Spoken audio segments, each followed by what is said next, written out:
বাসর ঘরে বাবু যখন প্রিয়াকে আদর করতে যাবে ঠিক তখনই বাবুর চোখ পড়ল প্রিয়ার বুকের উপর। বাবু লক্ষ্য করল প্রিয়ার বুকে একটা ক্ষত চিহ্ন। প্রাপ্তবয়স্ক যে কেউ এই চিহ্নটার মানে বুঝতে পারবে। বাবু চমকে উঠে প্রিয়ার উপর থেকে উঠে বসে। প্রিয়া বাবুর এমন কাণ্ড দেখে শোয়া থেকে উঠে বসে শাড়ির আঁচল দিয়ে বুক ঢেকে বলল, কি হয়েছে আপনার? আপনি থেমে গেলেন যে? বাবু নিজেকে সামলে নিয়ে বলল, না মানে তেমন কিছু না। তাহলে আপনি আমাকে আদর করতে গিয়ে থেমে গেলেন কেন? বাবু কি বলবে কিছুই বুঝতে পারছে না। বাবু প্রিয়ার বুকের ক্ষত চিহ্নটা বারবার আর চোখে দেখার চেষ্টা করছে। বাবু মনে মনে ভাবছে, এজন্যই আমি এত আধুনিক মেয়েকে বিয়ে করতে চাইনি, যে মেয়েগুলো আধুনিকতার নামে নিজেদের শরীরের মূল্য দিতে জানে না। ফ্রি ফ্রেন্ড সার্কেলের মাঝে চলাফেরা করতে গিয়ে তাদের শরীর বিনিময় করা যেন কোনো পাপের না। তাই তো আমি সেদিন বাবাকে কত করে বুঝিয়েছিলাম।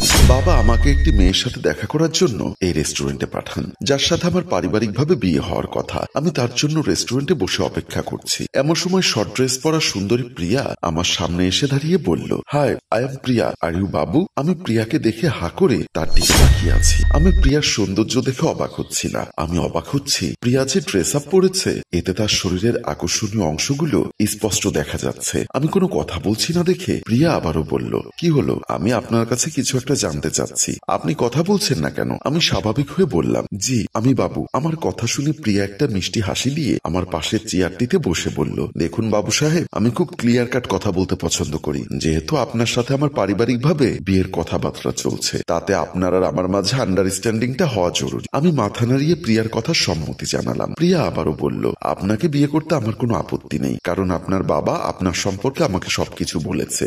আমার ব্যাপারে আপনার যদি কোনো কিছু জানতে ইচ্ছা করে আমাকে সরাসরি বলতে পারে। আমি বললাম, বাবা আপনার সম্পর্কে আমাকে বলেছে, কিন্তু কেন যেন মনে হচ্ছে বাবার কথার সাথে আপনার চলাফেরার কোনো মিল নেই। প্রিয়া আমার দিকে চেয়ে একটু হাসি দিয়ে বলল, কোন দিক থেকে অমিল পেয়েছেন যদি একটু বলতেন। আমি প্রিয়ার কথার উত্তর না করে চুপচাপ বসে রইলাম। প্রিয়া আবারও বলল, বাবু আমি খোলাখুলি ভাবে কথা বলতে পছন্দ করি। আমার কোনো বয়ফ্রেন্ড নেই। জীবনে প্রেম ভালোবাসা করে সময় নষ্ট করার মতো সময় আমার হাতে নেই। যাকে বিয়ে করব তাকে আমার হৃদয়ের সব ভালোবাসা উজাড় করে দিব। বলেই প্রিয়া আর কোনো কথা না বলে রেস্টুরেন্ট থেকে বেরিয়ে গেল। আমি নির্বাক হয়ে রেস্টুরেন্টে বসে ভাবছিলাম প্রিয়ার কথা। রাতে আমি আর বাবা ড্রয়িং রুমে বসে গল্প করছিলাম। এমন সময় আমি আমতা আমতা করে বাবাকে বললাম, বাবা আমি এই মেয়েটাকে বিয়ে করতে পারবো না। কেন? এই মেয়েটার সমস্যা কোথায়? মেয়েটাকে দেখতে কালো কুচ্ছি না বাবা? তাহলে সমস্যা কোথায়? আসলে বাবা মেয়েটার চলাফেরা, তার ড্রেস আপ আমার ভালো লাগেনি। কি হয়েছে আমাকে সরাসরি খুলে বল। বাবা মেয়েটার ড্রেস আপ দেখে আমার মনে হয়েছে মেয়েটা সংসারী হবে না। আর তাছাড়া তুমি তো ভালো করেই জানো আমি খুব সাধারণ একটা মেয়েকে বিয়ে করতে চাই।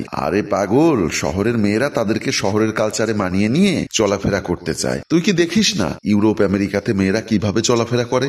আসলে পোশাক কোনো ম্যাটার না। আমি যতটুকু জানি মেয়েটা অনেক লক্ষ্মী। আমি আমার বাবাকে কি করে বোঝাবো কেন আমি এ ধরনের মেয়েদের বিয়ে করতে চাচ্ছি না? আধুনিকতার নাম করে যারা শরীর দেখিয়ে রাস্তাঘাটে চলাফেরা করে তাদের আমি পছন্দ করি না। ওরা ওদের নিজেদের শরীর দেখানোকে আধুনিকতা মনে করে, কিন্তু বাস্তবিক পক্ষে তার নোংরামো ছাড়া আর কিছুই না। আমাকে এমন চুপ থাকতে দেখে বাবা আবার বলল, কি হলো কিছু বলছিস না যে? বাবা আমি এই মেয়েকে বিয়ে করতে পারবো না, তুমি অন্য কোনো মেয়ে দেখো। দেখ বাবু আমি ওদের কথা দিয়ে দিয়েছি, আর তাছাড়া ওনারা শহরের নাম করা সুনামধন্য পরিবার। আমি যা করছি বাবু তোর ভালোর জন্য করছি। সেদিন আমি আমার বাবাকে বোঝাতে পারলাম না, তাই আর কোনো কথা না বলে ড্রয়িং রুম থেকে উঠে সোজা বেলকনির দিকে চলে গেলাম। আমি বেলকনিতে দাঁড়িয়ে জানালার গ্রিল ধরে ভাবছি, বিয়ে তো মানুষ জীবনে একবার করে, সেটা যদি ভুল মানুষের সাথে হয় তাহলে জীবন হয়তো এখানেই শেষ। আমি কি করে বাবাকে বোঝাবো আমার মনের কথাগুলো? আমার কেন জানি কিছুই ভালো লাগছে না। এমন সময় আমার ছোট বোন তানিশা এসে আমার দিকে মোবাইলটি বাড়িয়ে দিয়ে বলল, ভাইয়া ভাবি ফোন করেছে। ভাবি? কোন ভাবি ফোন করেছে? আরে ভাইয়া আমাদের নতুন ভাবি প্রিয়া ভাবি ফোন করেছে।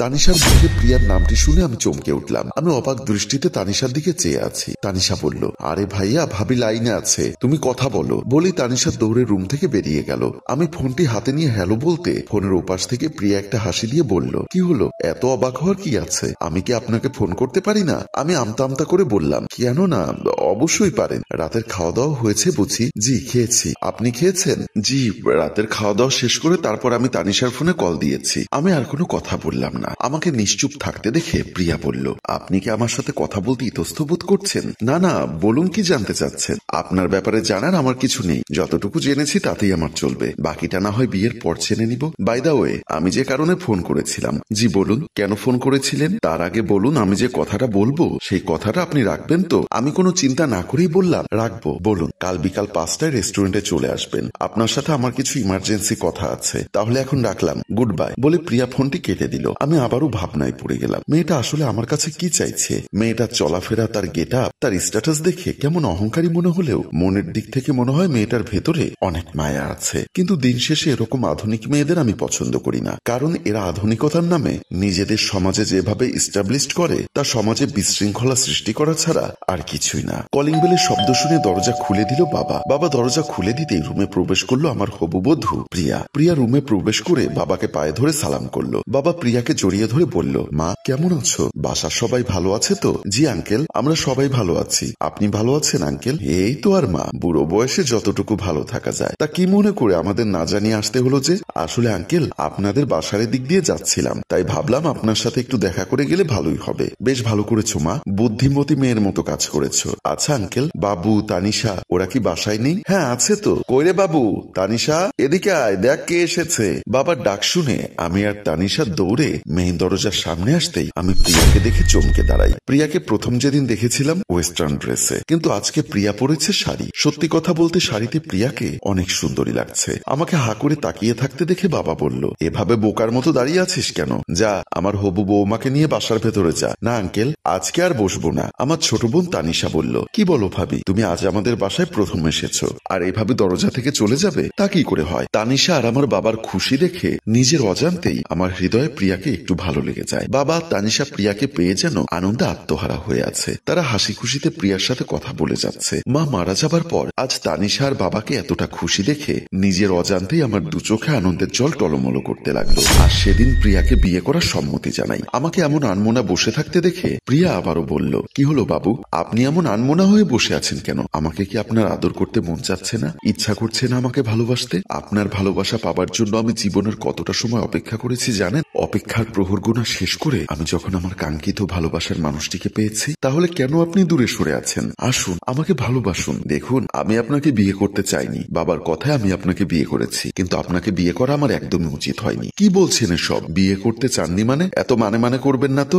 বলে বাবা বাবা ডাকতে ডাকতে বাসর ঘর থেকে বাবু বেরিয়ে গেল। প্রিয়াও বাবুর পেছন পেছন রুম থেকে বেরিয়ে গেল। আমি বাবা বাবা বলে ড্রয়িং রুমে প্রবেশ করতেই বাবা সোফা থেকে উঠে দাঁড়িয়ে বলল, কি হলো, তুই এভাবে চিল্লাচ্ছিস কেন? বাবা, আমি তোমাকে আগেই বলেছিলাম আমি বিয়ে করব না, কিন্তু তুমি আমার কোনো কথাই শুনলে না, আমাকে জোর করে বিয়ে দিয়েছো। এমন সময় ড্রয়িং রুমে নতুন বউ প্রিয়া ও তানিশা দৌড়ে এসে বাবুর পাশে দাঁড়াতেই মোমিন খান বলল, তুই এসব পাগলের মতো কি বলছিস? আশেপাশের মানুষজন যদি শোনে তাহলে যে বদনাম রটে যাবে, সেটা কি বুঝতে পারছিস? বাবা, এখন এসব ভাববার সময় নেই, আমি এই বিয়ে মানি না, এক্ষুনি আমি ডিভোর্স দিব। ডিভোর্স মানে? সমস্যাটা কি সেটা তো বলবি। বাবু তার বাবার সামনে কি করে বলবে কিছুই বুঝতে পারছে না। বাবুকে চুপ থাকতে দেখে তানিশা বলল, কি হলো ভাইয়া, চুপ করে দাঁড়িয়ে আছো কেন? কি হয়েছে সেটা তো বলবে। বাবু আর কোনো কিছু চিন্তা না করে উত্তেজিত হয়ে প্রিয়ার শাড়ির আঁচলটা বুক থেকে টেনে নিচে ফেলে দিয়ে প্রিয়ার বুকের ক্ষত চিহ্নটা দেখিয়ে বলল, এই যে দেখো তোমরা আমাকে কেমন মেয়ে বিয়ে করিয়েছ। বাবুর এমন কাণ্ড দেখে মোমিন খান তানিশা মাথা নিচু করে দাঁড়িয়ে আছে। প্রিয়া লজ্জায় অপমানে